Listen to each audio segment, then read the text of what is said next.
Nolan, thanks. Today officially marks 2 weeks since that devastating EF-3 tornado touchdown in the Fox cities left a path of destruction. 68 people injured and countless homes and businesses destroyed.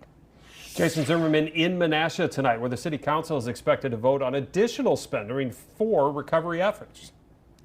That special meeting is just getting underway here at the Menasha Public Library. The mayor is asking the city council to approve a resolution that would allow him to spend up to $100,000 towards the storm relief effort, a number that was previously set at $615,000. Also, the resolution highlights additional spending that's come in on previous estimates, especially in the area of debris and tree removal. One of those raises the cost of tree removal for one vendor from $244,000 to $594,000.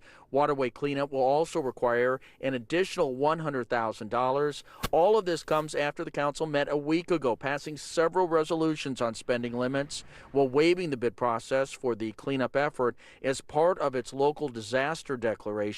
What we don't know is what this could do to the city's long-term financial stability, which is a question we hope to ask the mayor. We'll have more on what's decided during this special meeting, both online and during our 10 o'clock newscast. Reporting in Menasha, Jason Zimmerman, Action 2 News.